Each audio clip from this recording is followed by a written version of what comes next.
We can try it, see what happens. Not on now, so.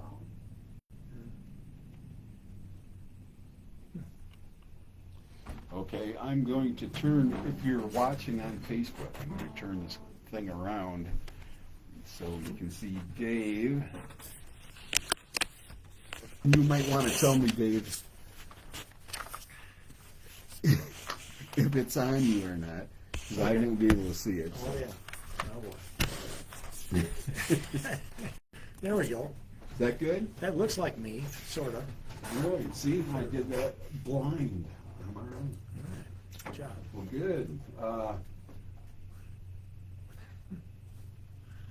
got all these buttons I got to push. Look, and you got your logo right there, 94 FM. That's good. 94. Here. I got the 7 blocked. In case you need to click on something. Oh, okay. I don't know what you're going to click on. Yeah, but- right. All right. So, back to the stuff we were going to talk about. Yeah. You've got some crazy stuff coming up here. You know, as a songwriter, I've been really lucky. I've hit so much, just about everything on the songwriter target you can imagine. And this is just one more thing coming up here and the reason we're here is to talk about a film series that that two filmmakers, a husband and wife team, Tammy and Kelly Rundle, put together, and they started this maybe 10 or 11 years ago, about a street in our backyard in the Quad Cities, in Silvis, Illinois, called Hero Street. And this is going to be a 9-part series that features 8 soldiers, 6 of whom fought in World War II, and 2 that fought in the Korean War. And we're here today to talk about the 5th installment of that series, which is going to premiere at the Putnam Museum on November 8th, just right before Veterans Day. What, a week, 2 weeks? Yeah, a week from next Saturday. Okay. Yeah.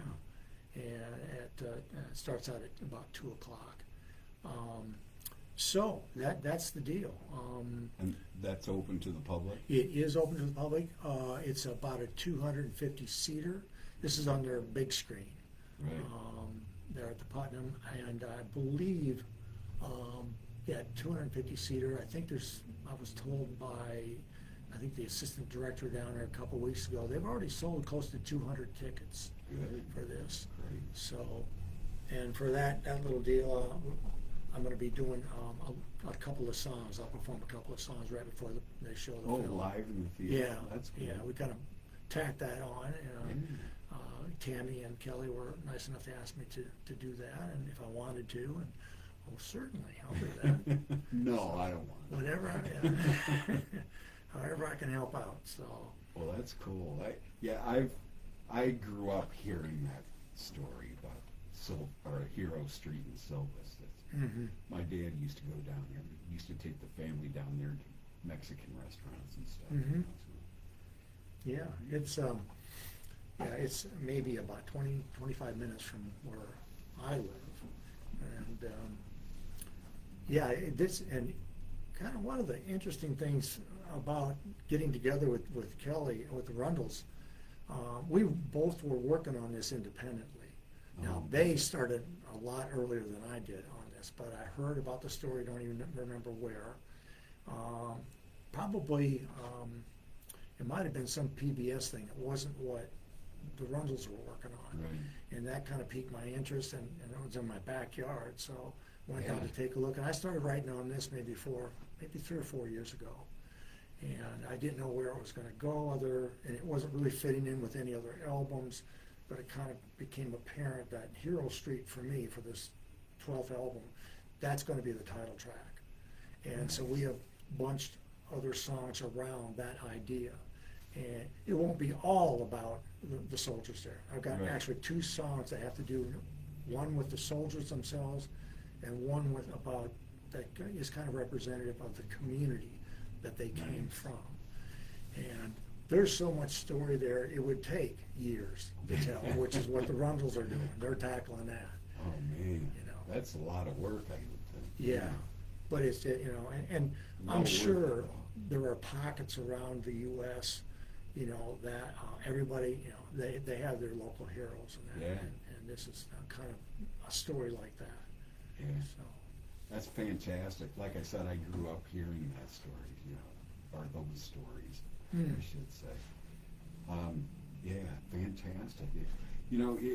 It really makes you think when you hear something like this, and it's 30 miles away, and you go, wow, it's a great story. Mhm. Great stories, I should say. Yeah. And they're doing an 8-part series. I believe, there are 8 soldiers, and I think that, but Kelly mentioned the other day a 9-part series, and I didn't really ask him, okay, what's that 9th part, but so Right. that's what I understand as a 9-part. And you can go out to so their company is Fourth Wall Films. So you go to Fourth Wall Films, and you can read all about it. And if you want to see the film the films that they have up to this point, those are accessible out there. They're on Vimeo, actually. So they've got a little thing you can click on Vimeo and go out to that, to where the films are that they've already released. That's great. See, I've never heard of them before. Okay. Yeah. So, yeah, that's new to me. Well, in each one of these, I believe, now they've got sponsorship, there's been some grant writing involved, and each one of these, I believe, has been broadcast on WQP-TV. Nice. So that it got to start there, maybe a few other smaller market stations. I believe the long-term goal is after all of these are put together, this whole series is put together, they will shop it to PBS, to the bigger market. Right. Yeah. I was going to say, stories like this will be interesting, not just here, but everywhere, And part of this story is for a street, this street is like a block and a half long. Right. And it's how many military service men and women have, signed on as, for the military and performed service and over the years. And so it's per capita, more have signed up for the military than anywhere else in the United States for a street that long. That's So, like my dad used to take us down to Silvis, and he told me the story as we were driving on Hero Street. I was a little older by that time, but he said, yeah, there's a bunch of guys on this street, and it was, like you said, a block and a half, but it's not a very long block, like it's not a Los Angeles block, No. and you just go, wow, it's just a small area, and all these guys that served and lost their lives, fighting for the country. It's amazing. It really is. And it took a while for even just for them to gain that recognition. Yeah. I mean, not only the soldiers, but the community itself, again, from where they came from. And to put the two independent monuments that are there now, that took some doing too. It took years for that to come to fruition. And the more recent one, and we're gonna, for my own video that I'm going to do as well for the record, we're going to shoot some footage on location here in the next 3 weeks and catch some of the just take an iPhone down there and capture some stuff, and then I've got a video group that out of Nashville that will put all this together. Matter of fact, I just came from there last week putting some of this together for our own thing. But again, that's going to come later, sometime in 26 when we release the album. But for right now, it's all about what the Rundles are doing. Just getting this story out there, it shows you the dedication of the people behind the scenes, like the Rundles. It's crazy, that people will put in the time and the work to bring this to light. They are so dedicated. We all got together for dinner a couple of weeks ago and kind of got to know each other better. It's just astounding in the creative community. You know, in my career, I've gotten to meet all these people that are just doing these amazing things. You're one of them. I mean, you're supporting local, you know, artists. You're supporting big time the independent musician, and we need it now more than ever. And Billy, you're doing, you know, it's outstanding, and the reach that we have now because of, you know, technology. Right. You never know who's out there listening, and who you're helping to inspire, you know, by the playlist you put together. Thank you. I hope that is the case, but it's hard to tell sitting here in the studio, you know, looking at the walls. Right. But yeah, I agree with you. You know, that the independent music community in Iowa isn't huge, but there's a lot of people out there, you know. Yeah. And Illinois, I mean, the Midwest in general is what I play. But yeah, there's so much great music around. Good songwriters, good singers, good guitar players, everybody. Yeah, I mean, it's just amazing what you see. And maybe at times the infrastructure isn't there to support that, which includes venues, Right. listening rooms. Right, exactly. You know, and so around Iowa, I think I've ferreted out the good ones. You know, and it used to be the Mill in Iowa City, the Depot Deli out in Shenandoah, home of the Everly Brothers, in western Iowa. You got Byron's up in Right. Pomeroy, good old Byron's, So hanging in there. the one thing about Byron, I love that he's still going. Yeah. Yes, that shows you the community, everybody, not just the community in Pomeroy, but the whole state. Everybody got together. Yeah, let's Yeah. save this place. Yeah, That's and fantastic. there were there were a number of us that were involved in that benefit, and the two different concerts and other things going on to help. And you talk about a community, oh, sure. And there were some hands-on people that they've been supporting. I mean, they show up every Sunday, and they are there, and it's just it is amazing. Yeah, for sure. You know, I was thinking, I can't remember what triggered it, but I was thinking art in general really makes a huge difference in our world. And music specifically is what I am attracted to and what I listen to. And without it, we would have, it Can't would imagine. be devastating to me. I mean, and sure, others I'm sure too. Yeah, I mean, I don't think it's a theory anymore, but it seems that we are wired. Our brains are wired for music. Yeah. I mean, way back, I mean, we've used it to get psyched up to go to war. I mean, you know, that Yeah. kind of music. Yeah. And then, but it's good for the psyche. It's therapeutic on the sure. other end of the spectrum. And, what kind of world would this be like without it? Yeah. You know? I remember what it was now. My sister sent me a video of a guy that goes out in zoo areas, and not just zoos, but other wildlife areas, and he plays his guitar and sings. And the effect on the animals, they come over and they stare at him and they listen and they sway. I mean, it's amazing. I think we're all animals and we're all loving music. You know, it makes a big difference in the world. Mm-hmm. Really does. You know, I'm going to put in, we're talking independent music and those who support it. For any of you guys out there in the listening area, we've got a new listening room in Maquoketa, Iowa.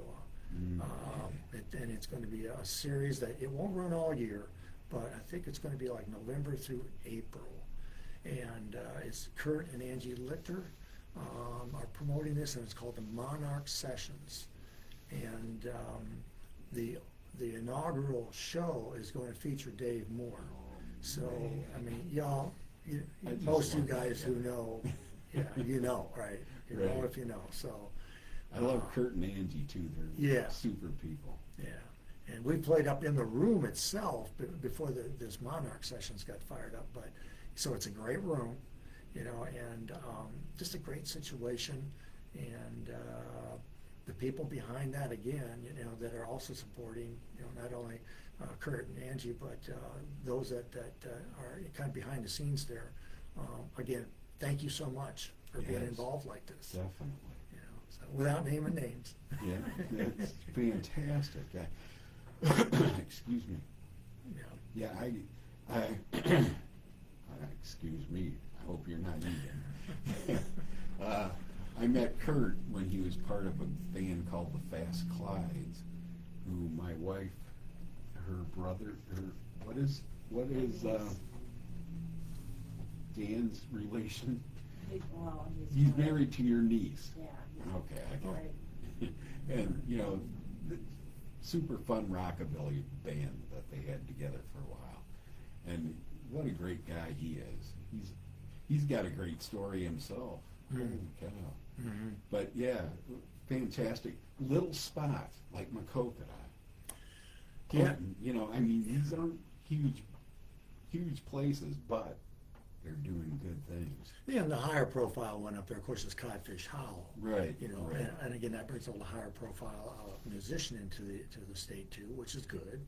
Yeah. There's that reminds me of another one though that Curtis talked about, Turkey Creek Cabin concerts, and Have you played there? I have not, and we're right now. I'm just focused on the next album, and we kind of backed off on the touring stuff. But yep, hang in there, Turkey Creek. I'm coming. Great. Coming yeah. for you. So Yeah, fantastic. I'm just so happy the way things are going. yeah. I wish they would have happened a lot sooner, and you know, but Well, hey, it's happening. it ebbs and flows. Yeah. Oh, sure. Yeah. So, but yeah. So back to this film, I guess. Yeah. We're looking forward to this premiere, and maybe I'll do a little bit of a setup here if you want to play Yeah. one of these songs, kind of set the stage, if you Sure. will, about this whole Hero Street. And again, it would take what the Rundles are doing to really tell the whole story. But the first one I'm going to do here is it's about the community where the soldiers came from. And to set that stage,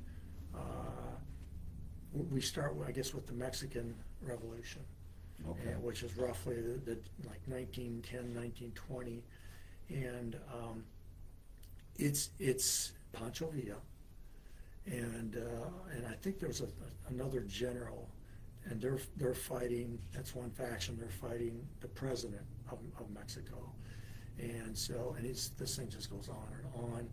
And of course, the citizens of Mexico are taking it in the teeth. Right. And it's to the point where they're mixing dirt with their food. I mean, there's no, and their homes are getting destroyed, that kind of thing.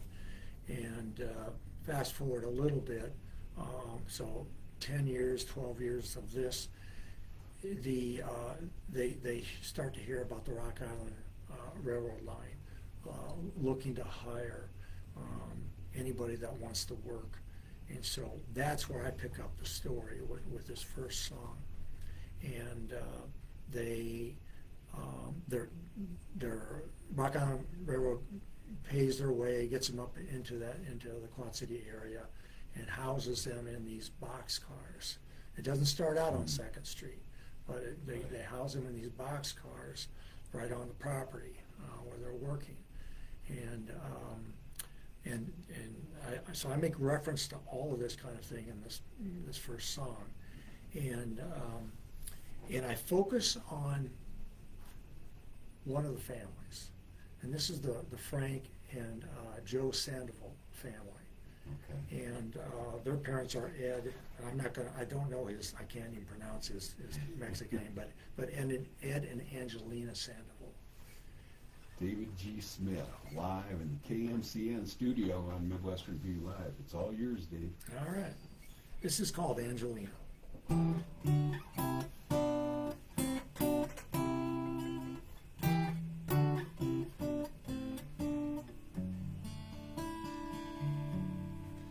She knows death and hears the bell, feels it toll inside herself, believes in heaven more than hell, but still she cannot pray. First Mercedes in Lyon, blessed be that child gone. Then her Pedro, he passed on, lost on Devil's Highway. Angelina used to dance with all her children to the music on the radio. Now it stands silent as she gathers up her babies, holds them close, she'll never let them go.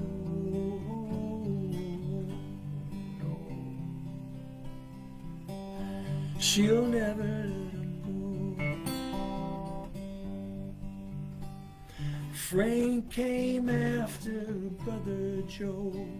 They bought her that radio. Born in Little Mexico, her two hero sons. Joe was taken in the war. She lost Frank 2 years before.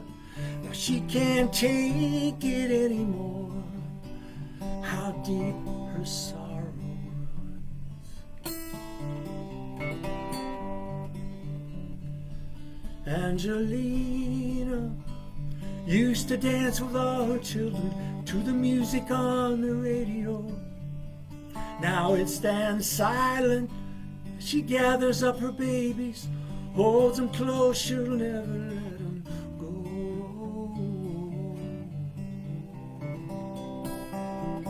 She'll never let them go. Well, how much sadness can one woman face? Oh, please, Mary, full of grace. What's a mother going to do when the bells all toll for you? Angelina used to dance with all her children to the music on the radio. Now it stands silent as she gathers up her babies, holds them close, she'll never let them go.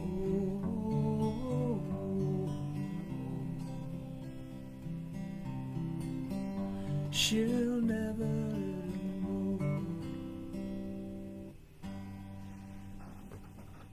Oh, yeah. That's nice. Yeah, it's there's a lot in there. And I didn't want to make my introduction longer than the song itself, you know.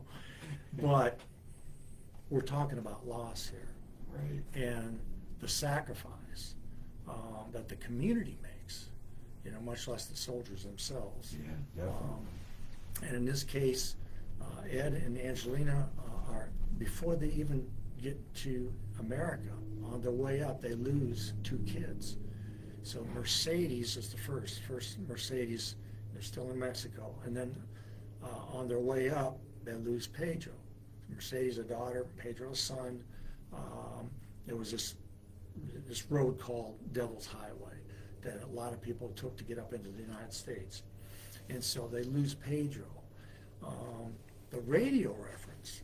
So then Joe and Frank are born in Silvis, in the boxcars. And Joe is the oldest of, I think there's still going to be 9 children, more children that they have. So he's the oldest once they get to the States. He pretty much is the one that buys the radio, a Philco radio for. And I'm going to be referencing all of this again in this other song, the Hero Street song. So, and then of course the tag or the nickname for that area was called Little Mexico. You know, so there's a reference Right. there. Yeah. We have to take a little break Yeah. here, and then we'll be right back with more from David G. Smith on Midwest Revue Live. Stay tuned. Over it. There's another song coming in 3 minutes Sure, and you want to hit 45 the button? seconds. Shut it off. At 94.7, we play everything.